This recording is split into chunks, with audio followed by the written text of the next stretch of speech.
La gloire de Dieu est liée à la satisfaction de Dieu. La nature de Dieu lui-même doit être satisfaite, car dans le cas contraire, il n'y a pas de bonne nouvelle ni d'évangile. Il n'y a rien de joyeux dans son propre caractère qui puisse être proclamé. Cela implique donc que la propre nature de Dieu soit pleinement satisfaite. Mais non seulement cela.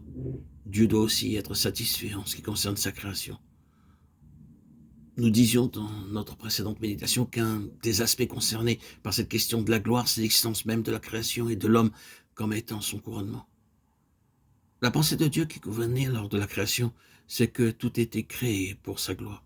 C'est-à-dire que sa gloire pouvait être exprimée et ce qu'il est en lui-même pouvait être manifesté dans tout ce qui touchait à sa personne, tout ce qui émanait de lui. Cela ne devait pas se limiter à un Dieu confiné et vivant dans la plénitude et dans la satisfaction de sa propre autosuffisance. S'il est amour, s'il est plus qu'une simple puissance, il doit donner. Il doit être le grand donateur. Il doit non seulement être Dieu le tout suffisant, mais Dieu El Shaddai, celui dont tout procède.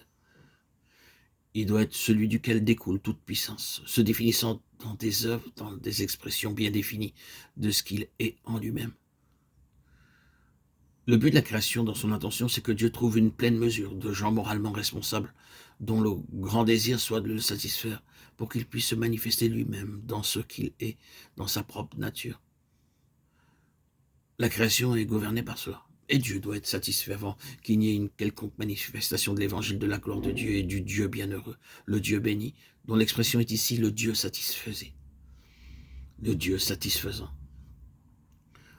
Le Dieu satisfaisait, satisfait est un mot que vous pouvez mettre au commencement de toutes les béatitudes. Heureux ceux qui ont faim et soif de la justice, car ils seront rassasiés.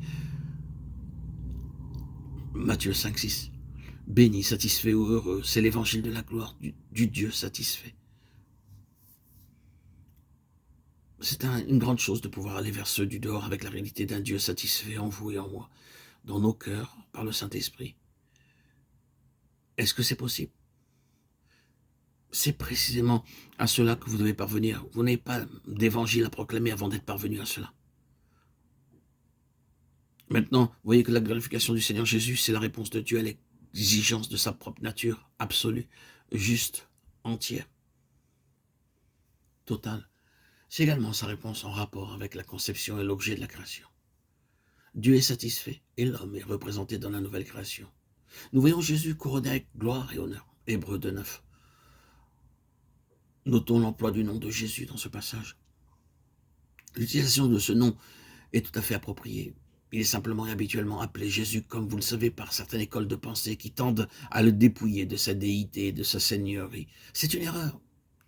Mais ici, il est appelé Jésus de manière appropriée, parce que dans ce nom, il est représentatif de l'homme. En effet, Dieu a glorifié son serviteur Jésus comme le représentant de tous ceux qui croient. Jésus fut glorifié parce que Dieu était satisfait.